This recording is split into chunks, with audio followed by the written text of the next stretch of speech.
how can we push these platforming mechanics into just the most insane aggressive directions we possibly can. Whereas Rivals 2 is a much more, let's peel back the layers a little bit and just polish the most important stuff and just like, you know, put a few of our own little touches in with like our character design premises, with, you know, Rivals still having the very like setup oriented traits to a lot of its cast. Yeah, I definitely feel like in terms of like character to character differences, again, I was kind of talking about it earlier, but a lot of the Rivals characters all do like one thing that the other characters can't do. And it leads to it feeling like, for example, in a game like Smash Ultimate, like if you can play one archetype of a character, you can typically play them all to a degree. Yeah. There's some exceptions to that, but like to a degree. Whereas in this game, it very much feels like character mastery is rewarded a lot more. 100%. There's a lot of examples of that. And honestly, when you think about like what characters have been brought over from Rivals 1, a lot of the ones that have are characters that are relatively beginner friendly. Definitely makes sense. But like, I'm trying to think, like, you know, most of them are the ones that have the relatively simple mechanics. Like Maple is definitely a little unique. Wrastor, somewhat unique, but very much a tried and true archetype. Like the crazy stuff like Sylvanos and Eliana has understandably been kept for when they're a little more comfortable with, you know, having a stable player base and all that. I mean, some of those mechanics, like, I even feel like the Forsborn mechanic, you really have to adjust to how the game looks and plays now. Oh, yeah. Like, you cannot one-to-one port those things without them being weird. So I feel like there's definitely a little bit more development time in terms of these characters have stuff that works because of the way the game worked. How do we change that? Yeah, and it'll be really interesting because Forsburn is generally predicted to be that last fire character we're getting at number 10 right before launch. I think it was confirmed. So I don't think it's technically been confirmed, but like we've seen the model. Yeah, that's what I was thinking. There's been a lot of stuff that's been heard about, so you know, pretty confident it's gonna be Force, and like it's gonna be cool to see how they adapt that, just because the severely different pace this game plays at. Like, how strong is that kind of setup going to be in a game where like characters aren't quite as fast and can't just like zoom through the air to clear smoke? Well, and especially because we talked about how the smoke is going to have to be bigger because Forsburn is bigger, but his clone is also going to be bigger. And so that's more area covered by, you know, hitboxes or potential coverage and less stage to kind of run away from it. So there's a lot of things you have to kind of worry about when putting a game in like that.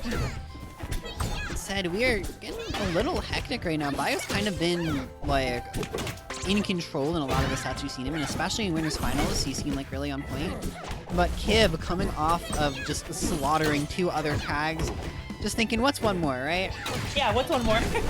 And I feel like you couldn't ask for a better warm-up, right? Oh, like yeah. You know you're going into a Kragg matchup in Grand Finals.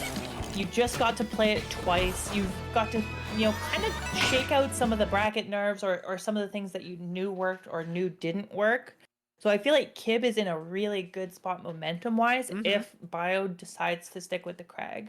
I wouldn't be surprised to see a Wrastor switch just as a change of pace. Even for a couple games, just to get Kib less comfortable with the idea of just fighting more Kragg. That being said, he's not going to switch. Yep, I'd honestly be surprised. Like, I did actually kind of think he would play Wrastor going in, but now that he's like just committed to Kragg for so long, I'm like, yeah, he's probably just gonna play Kragg. Though it wouldn't be the most surprising thing if we saw something like a Wrastor, even like a Zetterburn maybe, or like a Mono.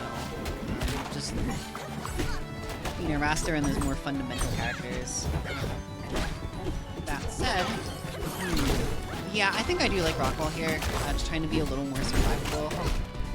Again, like I said earlier, you can leverage that survivability as a heavyweight way more than you can as a lightweight like Fleet.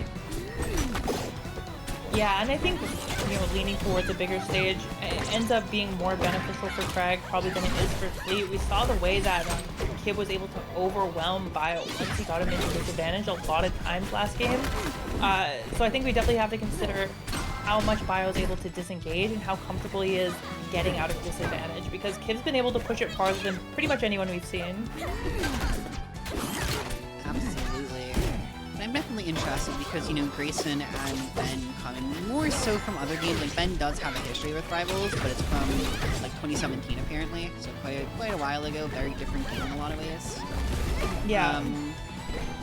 Bio definitely not only just knows more of the like modern innovations that Kragg had in the End of Rivals 1, but also generally goes for more crazy stuff. Whereas, you know, Yeah, Ben and Grayson are kind of more by the book. So it'll be interesting to see if Bio is able to throw out something that Kib just isn't ready for, something that Kib has to completely reshape his game plan around. So far, though, that hasn't been the case. No, he's been doing a little bit better than the previous two Kraggs, but not to the degree where it's looking like Kib is uncomfortable. It seems like, kind of like I said, Kib has been playing this matchup pretty much all day. And has been figuring out some of the spots where this can actually become a good matchup for Fleet, and how he's able to use those projectiles to leverage not engaging with Kragg in a dangerous way. And so I feel like that has been really challenging for these guys to figure out, is when this character is zoning me, when they're just putting me in disadvantage from a safe position, how do I find these reversals that are the thing that is allowing me to win games? Right. Okay, so Bio, 105 right now, quite a lot of damage, and if we can get some kind of dare setup going, or something like that across the world, that back air. The dare. Oh, the back air off of the pillar and an accidental fastball, I'm assuming, from Bio. We've seen a few of these like up the edge cancels from Kib as well. A little bit of just, you know, especially when he needs to stall out for like Bio's iframes or something.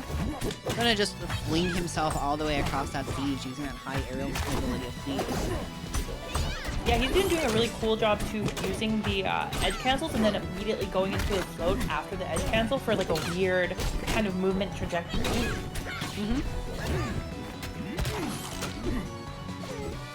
Alright, missing the rock there, gonna get back to the ledge and actually puts him into free fall. The fair gets him out of it, but these nairs are so good on the tech chase. The back roll is going to get Bio out of danger, but the tornado means that Kib is still in this advantageous position. The down throw roll in is going to get him out of danger, but the tornado is still with the pressure. Oh my god, the down strong. Ooh, okay. Alright, a little bit of a surprise big hit there to even out the stocks, and sometimes evening out the stocks is all that Kragg needs. Oh my gosh, saved by the rock, potentially. The down throw into the forest strong, though, is going to send Kragg pretty deep off stage, and the tornado into the down strong is probably going to confirm into the game. No, he's able to get back to the ledge. I feel like he just had to hold there. The mine ended up kind of working against Kib in a way there. Not quite what you wanted to see, giving Kragg extra height. And they're going to throw Bio back off stage, give you another chance to make this edge guard happen. Ooh, just grabs onto the ledge, gets back, rolls away smartly. That's your win condition against a lot of those tech chase situations against Kib. Oh, this should be it, though. Yeah, the reverse hit on the back air. That is so good. And Kib is able to, like, surprisingly consistently find those down Bs off the ledge into kill situations. For sure. This is the thing, like, I personally struggled a lot with trying to figure out what I can do against Kragg with ledges being in play now.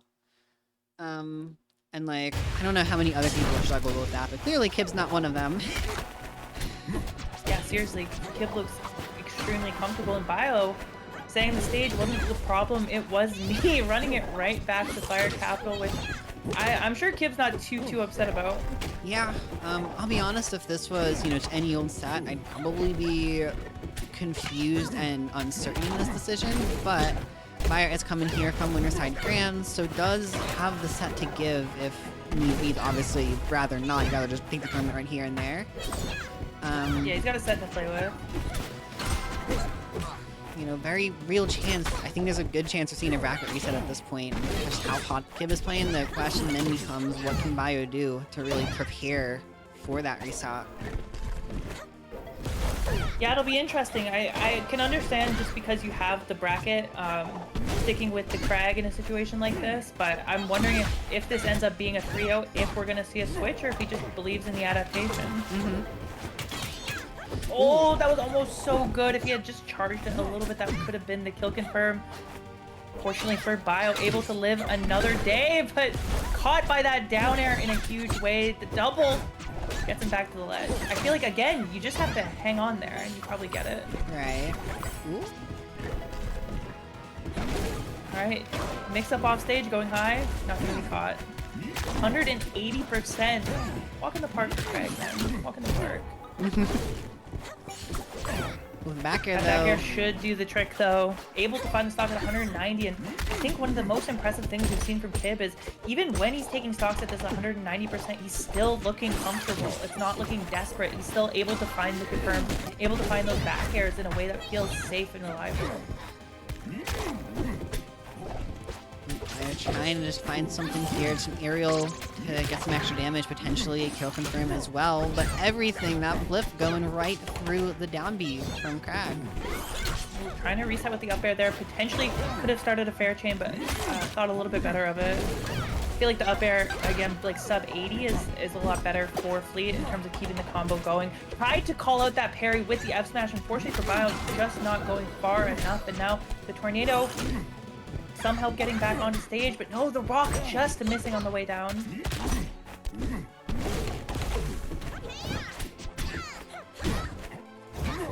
Fair. It looked like a weaker hit of that fair, but still enough to kill Fleet right now at that high percent. Ooh, the edge cancel. Okay. You see it, Bio still ready for this. Bad.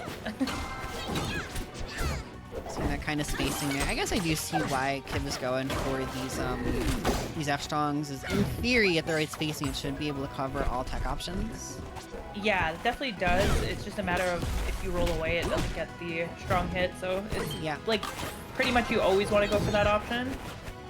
I really like shooting the arrow up in the air there, forcing Bio to go for a low option and then covering that with the back air. That's really strong stuff from Kib at the ledge. Going high once again is Bio, landing back at the ledge. Wave dash off the top platform is going to give him back center stage, but still hasn't been allowed a second to breathe. Ooh. Back air's going to do it. Holy! Just like that, coming out. Kib looking cooking. Absolutely unstoppable right now.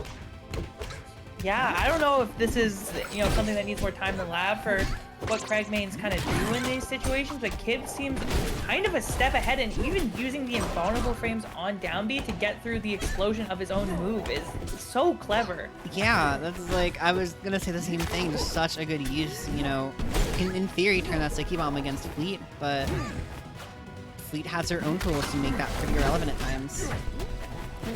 Just missing the up smash off the back of the falling rock, but getting a falling back air could potentially set up for something big. The down air disrupting whatever plans Bio had, and the up air not quite connecting.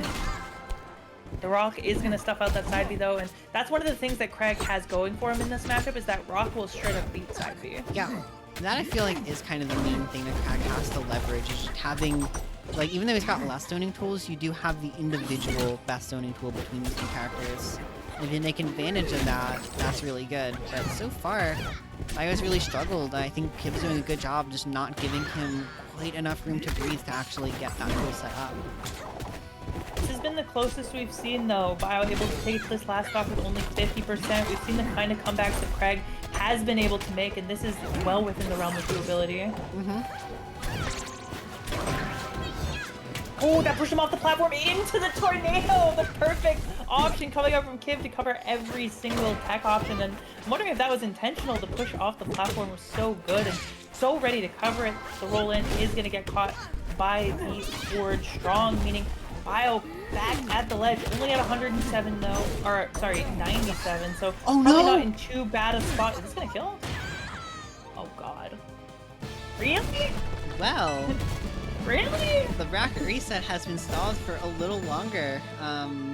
Interesting. Potentially ever. Now that Bio's got a point on the board, it's looking a lot more reasonable that maybe this could end up being a crazy reverse 3-0. That being said, Bio's going to need more plays like that are just putting all of Kragg's tools to their absolute limit and just hitting the insane stuff that Kib's not quite ready for.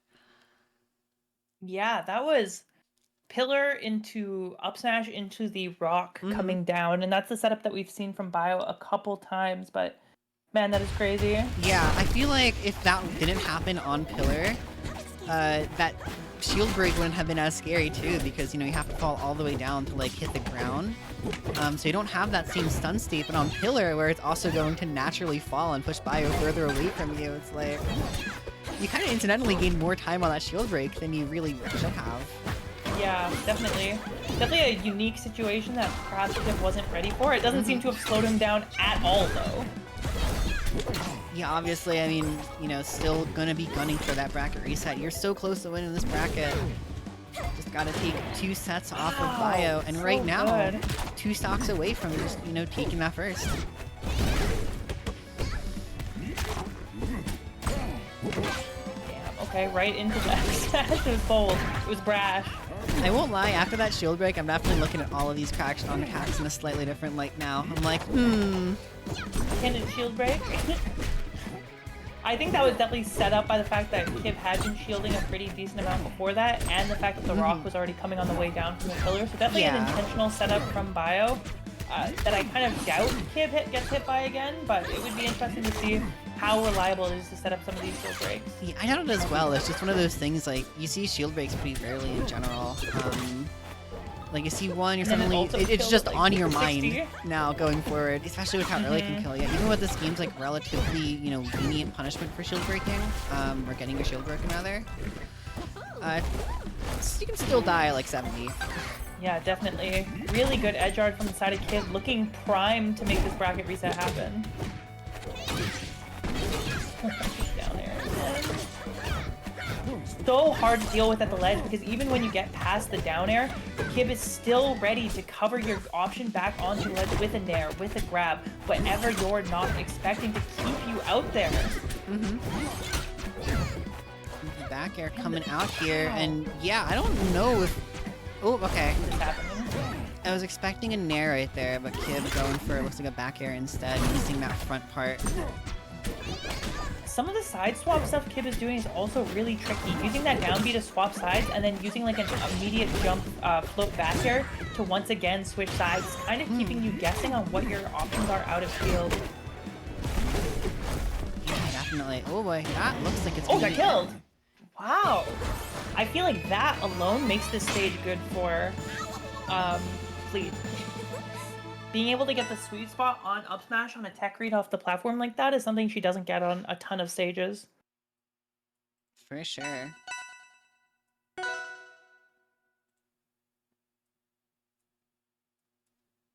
Oh, Bio just said in chat, it's burb time. Is it really bird time?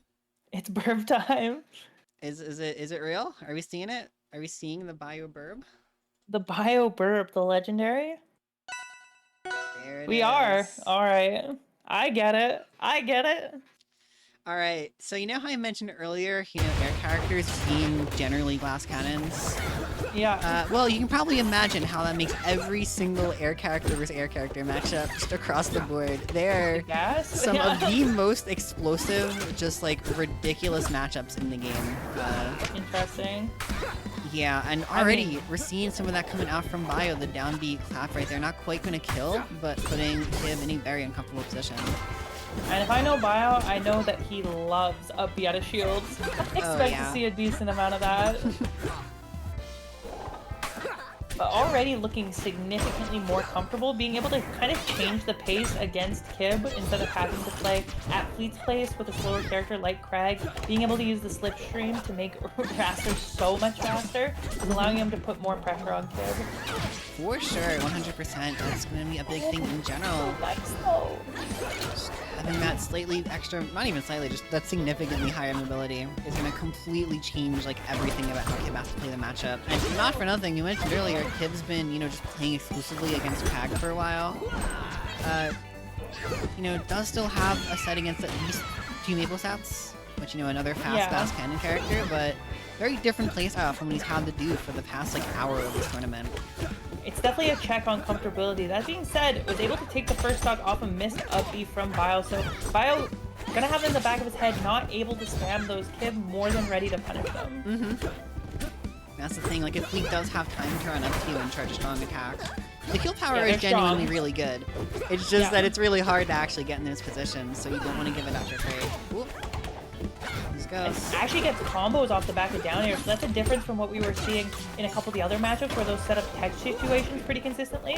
Against Wrastor, you get a little bit of a combo, which I don't know if it is necessarily better considering the amount of kill situations that the tech set up, but I'm interested to see if we see a kill confirm.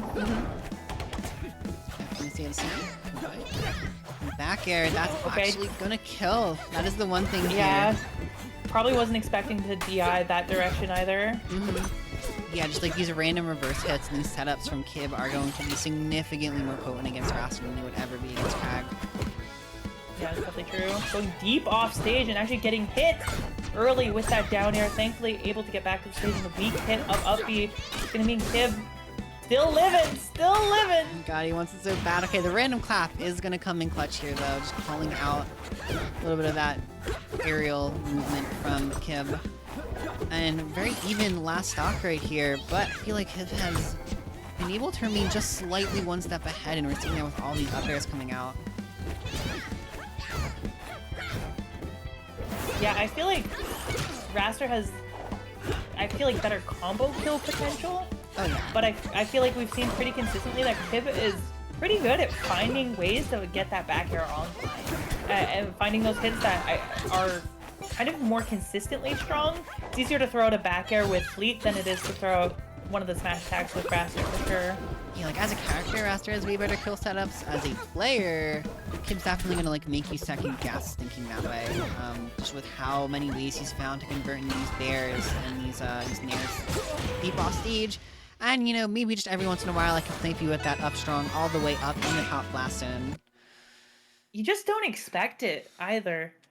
Like, I feel like it's so atypical for a character to be able to challenge you at that point in the air and be able to challenge you after a hit like that. It's almost in the back of your head until it happens, and that's when it's already too late. All right. Wonder what the counter pick is going to be here. Ho Dojo. Okay. We haven't seen Kib playing on the stage, I think. At least not in a while. As far as I'm aware, he's mostly been banning it, like I said earlier. But... banning something else against Wrastor, potentially? Potentially. I can actually check. Looks like he said Rockwall and Air Armada. Interesting. I feel like the top platform isn't too bad, especially when you're like kind of retreating from Wrastor himself. But it definitely makes kind of checkmating with Tornado a little bit harder because people can retreat to that top platform. Bio doing a good job so far of ensuring that this lead doesn't get too out of hand. Still keeping these games fairly even for the most part in these early percents, but man, I feel like no one at all today has been as consistent with these setups as Kib. He just looks comfortable, and I feel like that's the biggest thing is other people look like they're trying stuff out, have potential setups that they're cooking. Kib a lot of the time looks like this stuff is pre-planned. Really nice pickup from Bio though, that's huge. Yeah, for sure.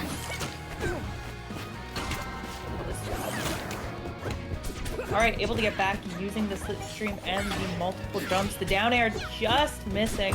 So Bio's going to be back on the stage. 13% already on Kib, and Bio's trying to find another opening. No kill confirm off that down throw, but it looks like there might be some potential if you can get a tech on that platform.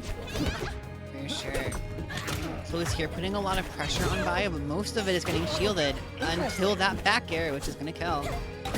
Yeah, just mix up the timing on it a little bit, enough for it to be weird for Bio to block, and ends up getting caught trying to jump out of shield. The up B is going to send Kib into a terrible position off stage, but getting back just in time. Now, getting a favorable trade in advantage means that it is time for the pain train off stage.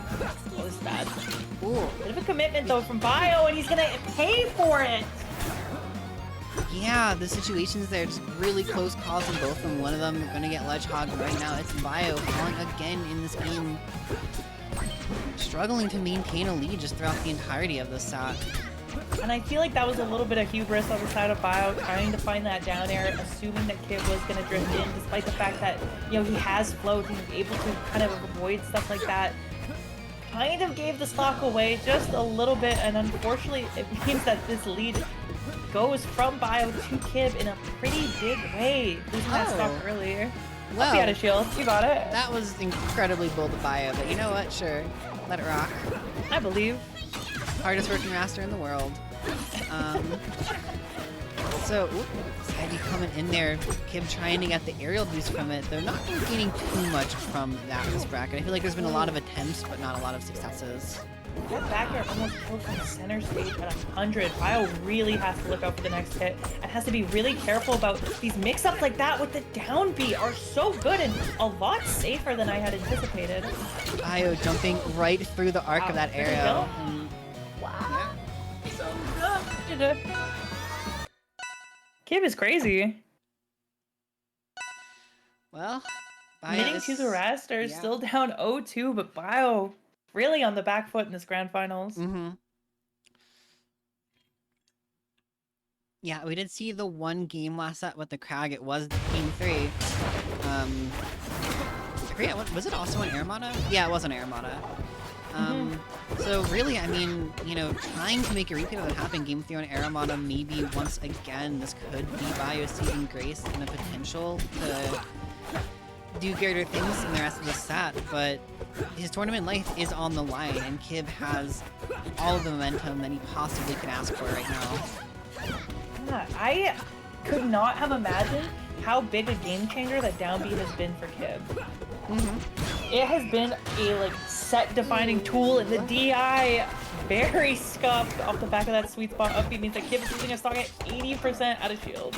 Yeah, very fast move, and Wrastor can, you know, just kind of throw it out. Like, it's hard to DI that on reaction a lot of the time. Oh, that killed! What the hell? Wow! Speaking of, I mean, I don't know, like, maybe there was a way that... Presumably there was a way for Bio to DI that, but I have no idea what it possibly could have been. I mean, it might just be that strong. The sticky bomb providing a little bit of pressure off stage, but Bio coming back on aggressively means it's getting scrappy in the middle of the stage right now. Able to find a missed tech, thankfully for Kib, able to tech the second time, and now get a big combo off the back of that arrow. Kib has extended combos with side B in a way that I didn't know you could do at all. Yeah. Like this using the down, like, is it, I gotta see the numbers. I really want to know if that is safe because Kib is using it so liberally on shield as a mix-up, and it seems to be working every single time. I have to know if you can punish it or not. For sure, either way. I'm sure Bio wishes to know that as well, because he struggled so much. A little bit too long and early stock. Now gifted to the side of Kib, ready for the punish on that down B. A missed up B means that the pressure is going to continue jumping, and now finds a nice spot. Kib off stage, but unable to commit in the moment. The DI a little bit better this time, meaning Kib will live at that 109%. Yeah, definitely at that percent, but Bio getting desperate with these upbeats and getting punished for them quite hard. This is such a desperate spot to be in too. You're down 0-2, down in stock, trying to find some big play, but every time you've gone for one, you've been punished in a huge way, and the down air comes out just when you needed it not to. Kib 6-1 in this grand finals, looking dominant on his way to the top. Only lost, from what we watched, 2 games out of 12. Let me actually just look at this run real quick from Kib, because there definitely were a lot of lost games, but once he got to that Kragg gauntlet, he looked incredible. So didn't lose in his first set, didn't lose any games in his first set. Then immediately after, loses 3-2 to Taco Cat. Wins 3-0 to make it out of pools, but he's in loser side. So then he goes 3-1 against Becca, who was on stream earlier, I believe. 3-0 against Lunar. 3-2 against Evil Nardwar in the set that we were told was like 20-30 minutes long. Timeout heavy. And then 3-1 against Taco Cat, 3-1 against Grayson, 3-0 against Ben, and then 6-1 against Bio in Grand. Just an insane losers run. One of the best losers runs I've seen in the admittedly limited tournament life of Rivals 2. But seriously impressive stuff to Kim. And with a character people didn't necessarily believe in, showing us a lot of new and unique ideas that I, honestly, like, until I figure out how real some of that stuff is, we gotta know. I gotta know how real the down B stuff is. I gotta know how real a lot of the stuff at the ledge is, because if that's true pressure, I feel like Fleet might be better than we've been giving her credit for. Yeah, so let me actually punch all this into the bracket display as well, real quick. I thought that the first set was the things got mixed up on start. I think they might have. The first set was 3-1, right? And then the second one Yeah. was. Second one was.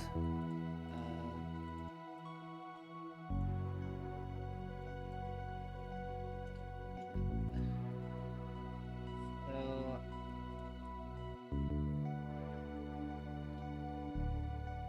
I have like my mic covering my view of the keyboard. I'm like, there we go. So that is your bracket.